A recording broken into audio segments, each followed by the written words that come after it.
So he was the first mayor of Auburn, and then he served several terms afterwards. Then we have Major William R. Fry, who was the brother of the John Fry that I presented earlier. He stuck by the Democratic Party. He was a Democratic state senator in the 1840s, served on Democratic committees at the conventions throughout the 1850s until his death. These are some of the individuals who made their way during these upheavals. So we had, very quickly, we had basically a two-party system, although the Liberty Party caused problems in the 1840s, as I said. Problems in the sense that it was hard to reach decisions. But then in that period, 1853 to 54, 55, in a 3-year period at most, the two-party system was shuffled. And then it became a two-party system. You didn't have any Liberty Party and so forth. And this was occurring all over the North. And it was occurring pretty much from the grassroots. Most of our third parties that have been strong in our history have been top down. They've had this major candidate running for president, but they didn't have the grassroots underpinnings. But this bubbled up essentially from the grassroots all over the country. It was so there was a new Republican Party with a strong anti-slavery platform and a northern base. They were successful in electing Lincoln in 1860, and then the South seceded, and we know what happened next. So I appreciate your attention, and now open it for questions. Anything that I talked about? I was just wondering, in that one period, 51, 52, 53, they seem to have elections every year, and they're having meetings from September to February. I mean, it's half the year, every year, they're working on candidates and parties. Oh yes, very active. Oh, and they were very active, and the party meant something to these folks. And yeah, you also had town meetings in, say, March or thereabouts. You had special town meetings for various problems that arose. You had these party conventions, as I said, a long list of and not offices. easy to get around in the winter. That's right.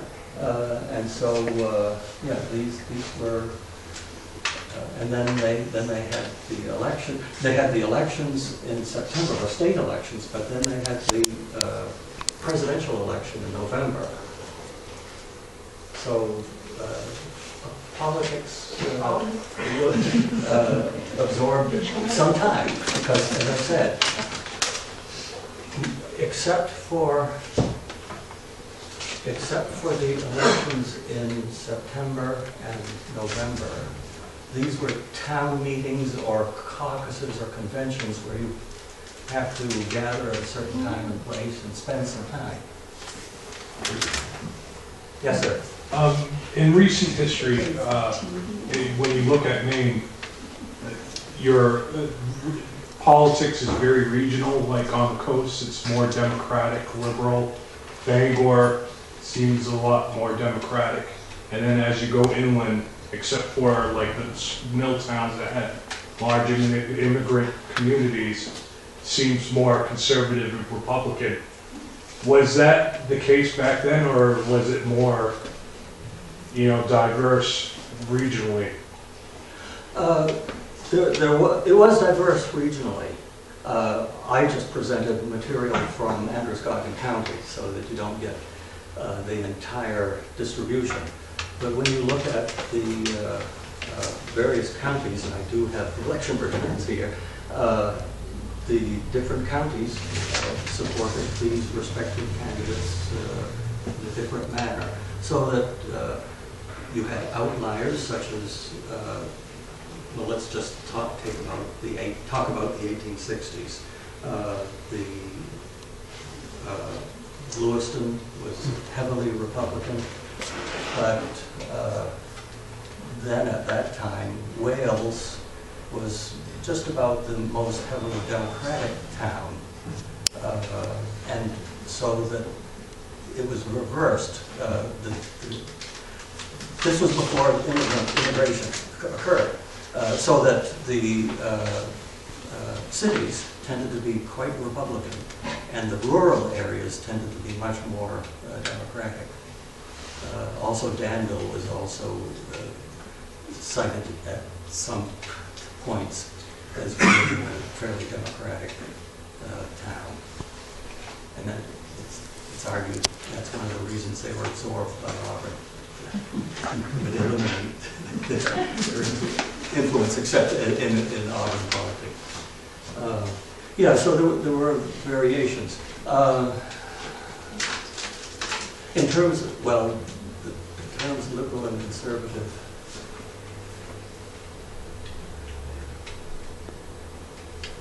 it would depend upon the issues that you were talking about.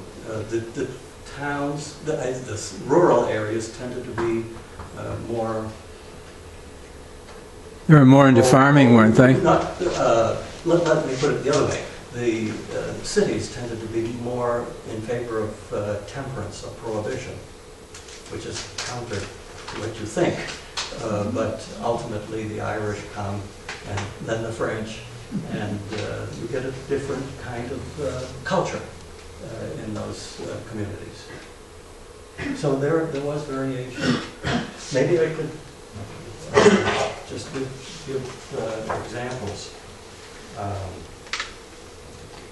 Although here I only have county results.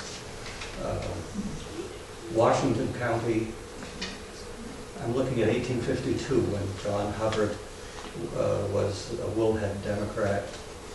Washington County, he only got 32.1%, but in Aroostook he got 59.2%. Androscoggin wasn't in existence, so I picked the wrong year. Why do they call them woolheads? Is that like sheep? No, Wool? I think it was that they would have wool hats, you know, just fairly homespun, cheap wool hats, and this was something that the Wildcats called the woolheads as a derogatory label. And then the Wildcats tended to be more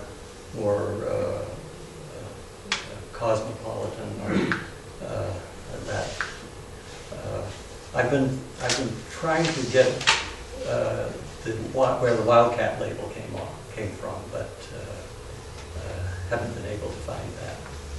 So they didn't call themselves. They didn't call themselves that, although sometimes different groups may take a label and say, okay, we are woolheads, that's all right.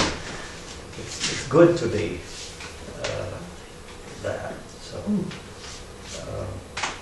sometimes they just try to turn it around. But it was initially a derogatory comment by their opponents within the party. So the people in the rural areas, they weren't necessarily conservative or liberal, but they were farmers and made most of their income out of farming, self-sustaining.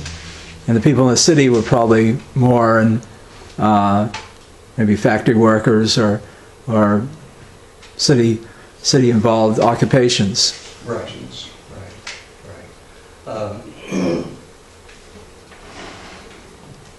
So they'd have different points of view. And when you get into the greenback Oh, parties, They would have different interests. They were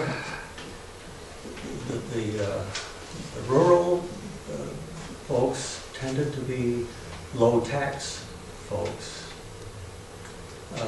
whereas I saw this in particular as I was going through my history, or doing my history of Lewiston, that it was the city folks, as Lewiston became more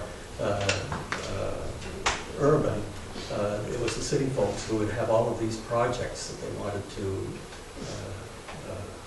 take, and they would have, and it was partly because they had an urban milieu. They had new schools, sewers, waterworks, and so forth to be constructed, and so they taxed accordingly, and the rural folks were the ones who tended to oppose.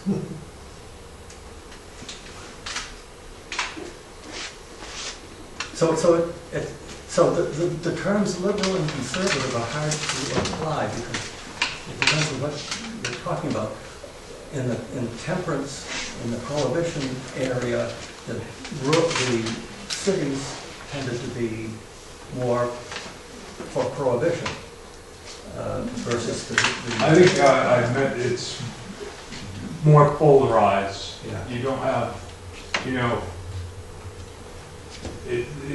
the way you explained it, it seemed like there was a lot of different groups, and then they finally came together, and you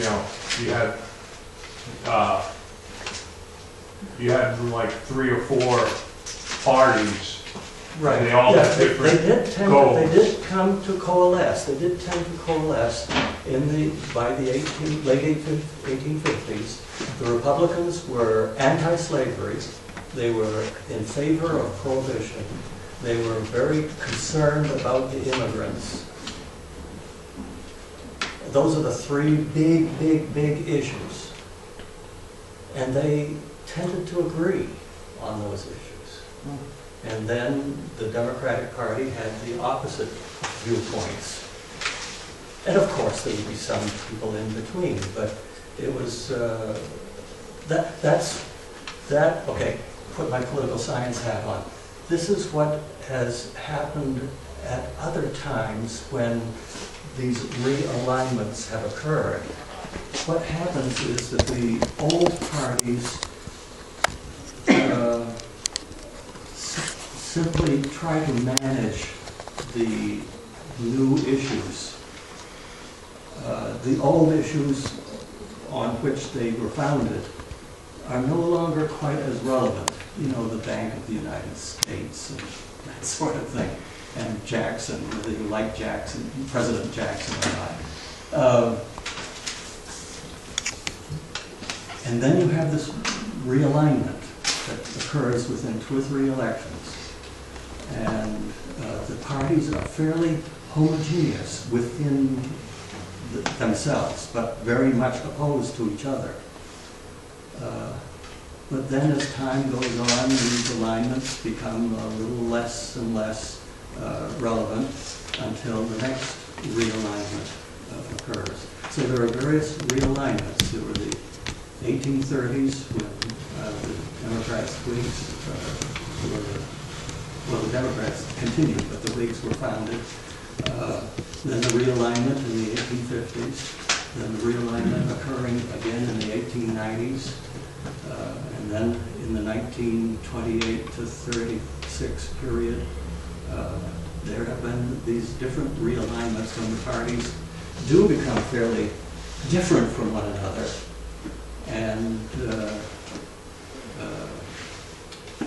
but then over time, the old alignments break down. So that's what happened in the 1850s. The Whigs are no longer relevant.